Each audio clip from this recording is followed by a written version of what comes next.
c'est bien de s'ouvrir l'un à l'autre comme ça. C'est très important. Parce qu'aujourd'hui, nous vivons dans un monde où plus personne ne se parle vraiment. Oui, c'est vrai. On se parle, ouais, mais à condition. Tu sais, on te dit je t'aime, oui, mais à condition que. Tu comprends? Alors si quelqu'un te dit je t'aime, fais gaffe, il n'est pas en train de te dire je t'aime, il est en train de te dire viens m'aimer.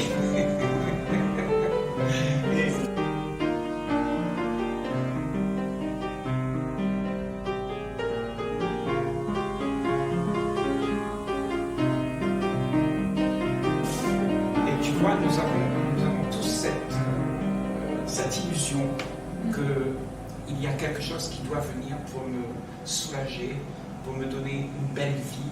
Et tout ce que je voudrais, c'est d'être heureux dans ma petite zone de confort.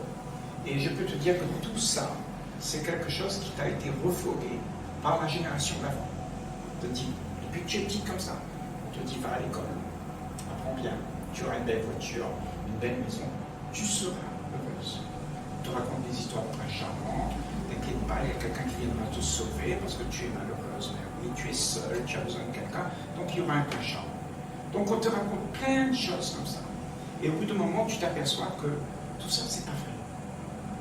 Tu te dis, mais il y a un problème. Parce que la plupart d'entre nous, quand tu regardes le monde, comment ça roule, ben, tu regardes que les gens, ils ont l'espoir que demain, ça ira mieux. On a tous cette envie que demain, ça ira mieux. Donc on attend quelque chose. Et quand tu attends quelque chose, alors il y a aussi en même temps la frustration de ne pas l'avoir. Donc nous vivons dans un monde où nous sommes dans l'attente de quelque chose qui sera mieux, et quand on court derrière ce qu'on a prévu, le désir qu'on a d'être heureux, et bien ce désir, on devient esclave de ce désir. Et être esclave de ce que tu penses, c'est le comble d'une vie qui est dans l'illusion. Tu te fais croire en des choses qui n'existent pas. Tu dis, un bon Dieu qui viendra me sauver parce que j'ai peur. Donc tout ça, c'est des choses qu'on invente et qui nous a été refoulées par nos générations d'avant. C'est pour ça que c'est devenu tellement ancré dans chacun d'entre nous. Et tout ce qui est ancré là-dedans, eh bien, ça devient comme si c'était toi. Tu t'es identifié à ça. Tu dis, ça c'est moi. Ma maison, mon nom, ma voiture, je suis un garçon. Toi, tu vas dire, je suis une fille. Tu vois? Donc, tu t'es identifié à ce phénomène qui se joue là. Mais en fait, est-ce que tu es vraiment ça? Parce qu'on t'a dit que tu étais une femme. Et qui es-tu? À vraiment se demander qui on est. Parce qu'une femme, ça veut dire, c'est un concept. On est d'accord. Un homme, c'est un concept. Alors on dit les hommes sont comme ça, les hommes ne devraient pas pleurer, les femmes devraient être gentilles et blablabla, tu sais, un peu plus féminine, mettre un petit peu de rouge à lèvres là. Mais tout ça, ce sont des concepts qu'on a et qu'on répète au fil des millénaires. On répète toujours ces mêmes histoires. Et donc on est habitué à faire ça. C'est entrer dans les mœurs, où tout le monde se traite les uns les autres comme si on était différents.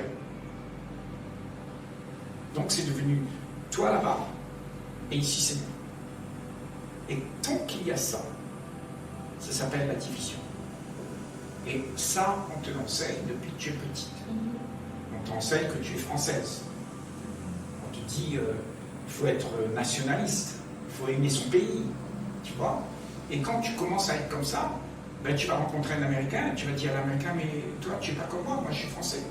Et lui, non, moi je suis américain. Ben, il va dire, moi je suis chrétien, non. Ah, je suis bouddhiste, moi.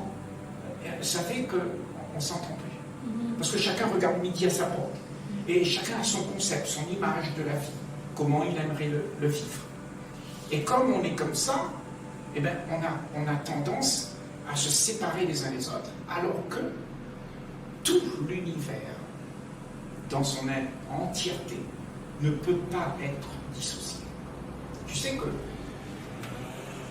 les atomes, dans tout le monde entier, tu vois, elles sont reliées entre elles.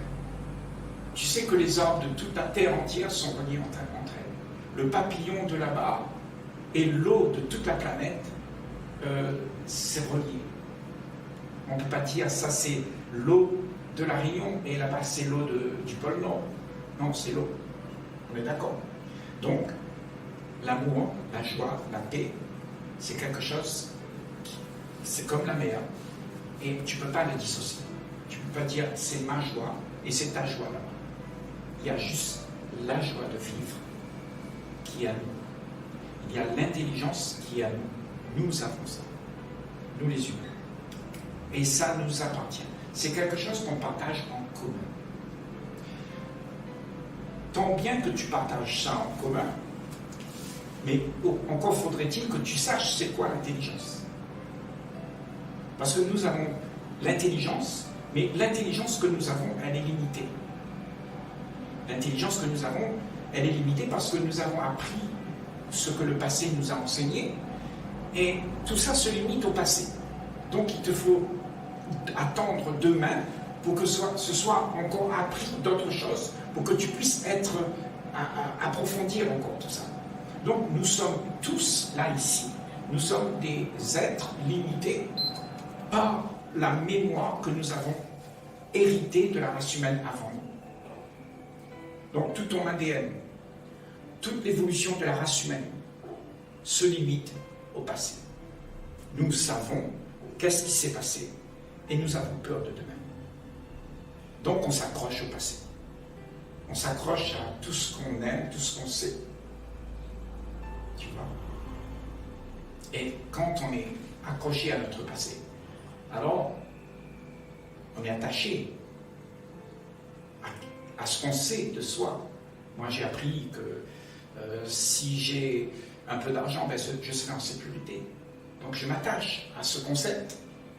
Donc je ne sais pas comment vivre sans ça. Donc je suis, dans mon expérience, je suis limité à la façon dont on m'a appris. Donc il faut que tu ailles travailler, parce qu'on t'a appris. Donc tu dis, mais je suis obligé, parce que tout le monde fait comme ça, et je suis obligé de suivre. Donc tu deviens un cobaye sans même un mouton, sans même t'en apercevoir que tu es comme ça. Parce que tu suis ce que toute la race humaine avant toi t'a demandé d'être. Alors ce que tu es là, ça représente l'humain. Nous sommes tous, ce que nous sommes là, on représente la race humaine avant nous. Donc, tout ce que la race humaine nous a légué, on est cela.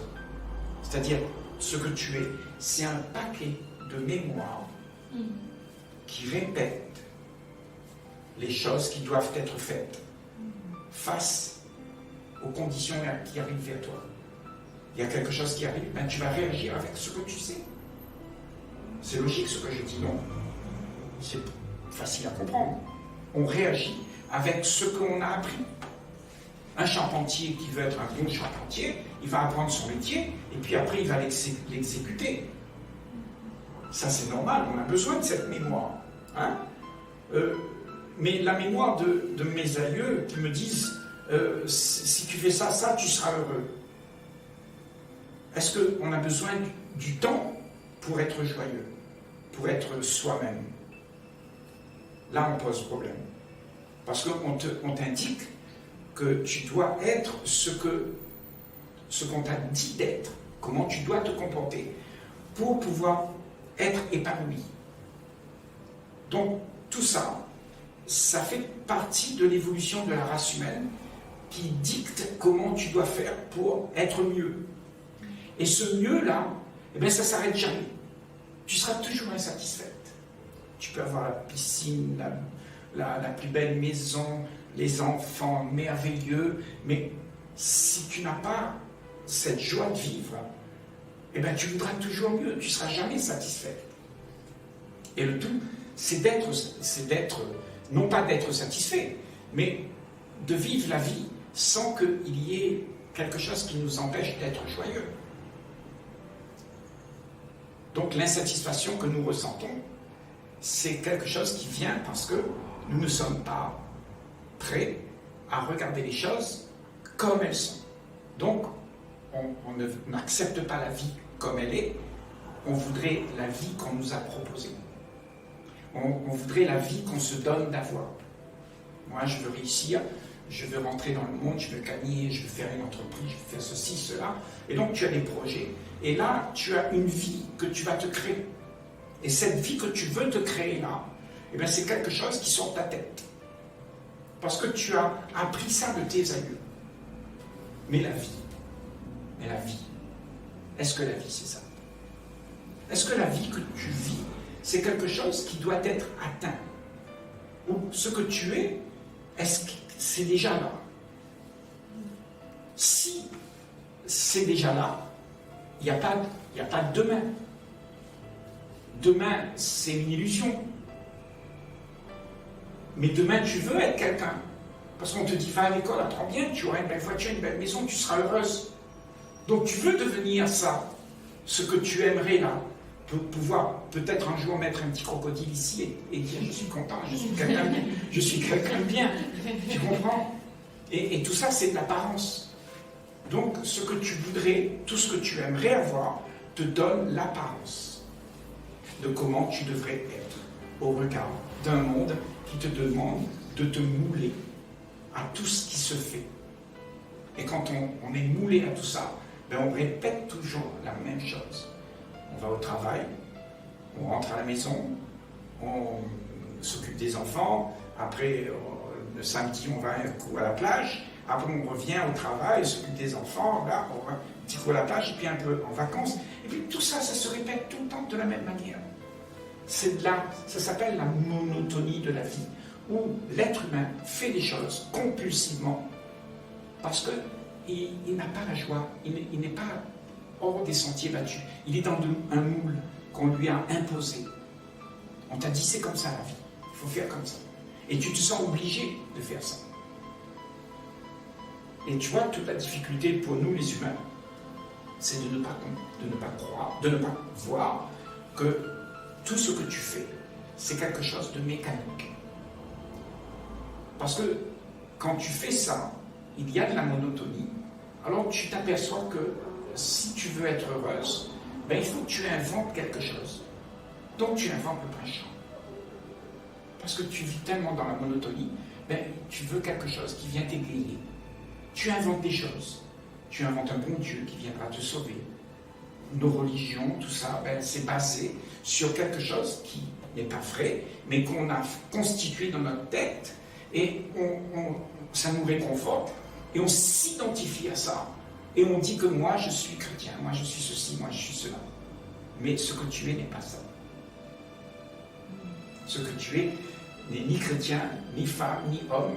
Ce que tu es, c'est rien. Excusez-moi de dire ça, mais ça choque beaucoup de gens quand on dit ça, parce qu'on ne veut pas être rien. Hein? Parce que rien, c'est rien. Le tout aussi. Hein? Ou le tout aussi. Oui, c'est ça. Et donc ce rien, comment ça se fait que nous voulons être quelque chose? Parce que le monde nous demande d'être quelque chose. Donc, ce qu'on fait, quand on va vers l'autre, on donne à l'autre une apparence, une image, que l'autre aime voir. Et il t'applaudit pour ton image, il te reconnaît. Tu dis, ah oui, ça c'est Miss Réunion. Tu vois? Et tout le monde t'aime. Tu vois? Donc tu es reconnu, tu es rassuré. Parce que je suis quelqu'un. Enfin, heureusement qu'ils me reconnaissent. Quelqu'un m'aime. Tu vois? Donc j'ai peur si je suis rien et quelqu'un ne me reconnaisse pas. Et c'est là tout le problème que nous avons.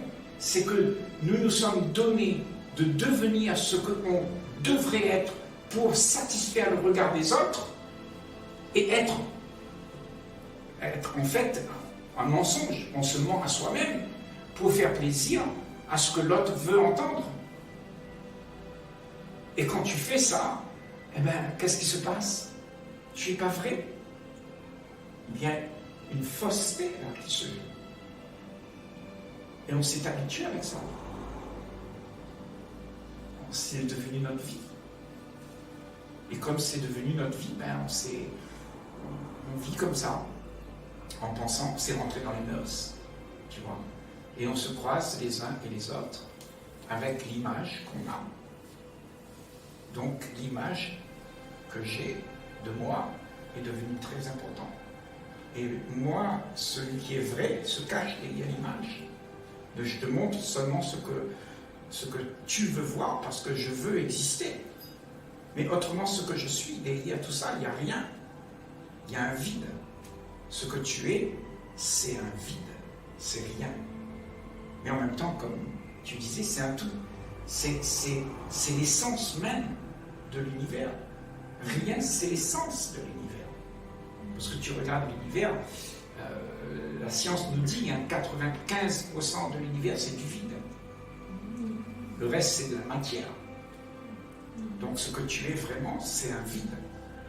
Et ce vide, quand tu acceptes d'être ça, alors ce vide, c'est quelque chose qui te fait vibrer parce que tu acceptes d'être rien. Mais combien d'entre nous acceptent d'être ce qu'on est, d'être rien? Parce que si tu acceptes d'être rien, tu n'as plus de tracas. Parce que tu n'as plus besoin de faire plaisir à quelqu'un.